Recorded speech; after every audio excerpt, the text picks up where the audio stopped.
The reality is that Russia has been hit by essentially a triple economic whammy, so to speak.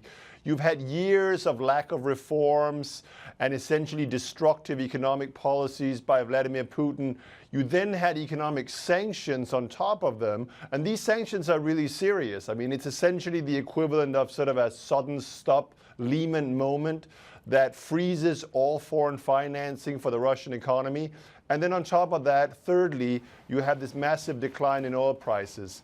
So in my opinion, unless Vladimir Putin fundamentally changes his policies in Ukraine and gets the sanctions removed, Russia is headed in for a major financial crisis in 2015.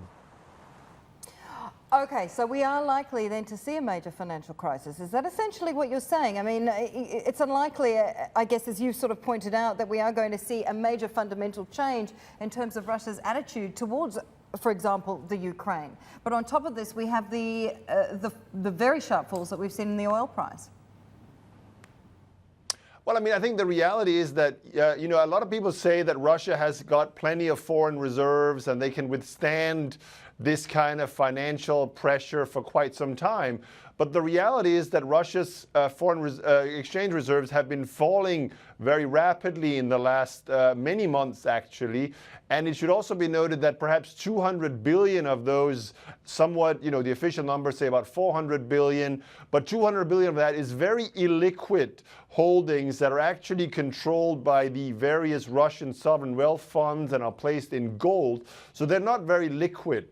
And that's not very much. 200 billion in liquid foreign exchange reserves for an economy that perhaps needs to roll over somewhere between 100 and 150 billion dollars in private sector foreign loans is not very much, considering how much Russia's exchange rate has already fallen and how much the foreign exchange earnings from declining oil prices is going to affect the economy.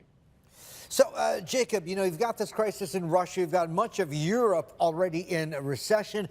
Everybody looking at Mario Draghi and the ECB, trying to figure out, look, when are they finally going to go and pull the trigger and dive full-blown into QE and start buying sovereign paper?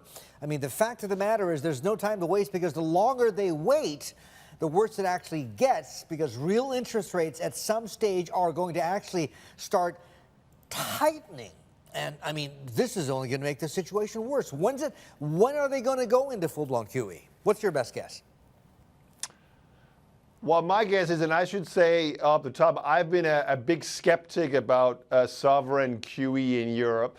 But I do believe that since we are, in my opinion, looking at zero or perhaps even mildly negative headline inflation in December and January for the euro area, the January 22nd meeting of the ECB is, in my opinion, the time at which we will at least have a pre-announcement of sovereign bond purchases by the European Central Bank in some shape or form.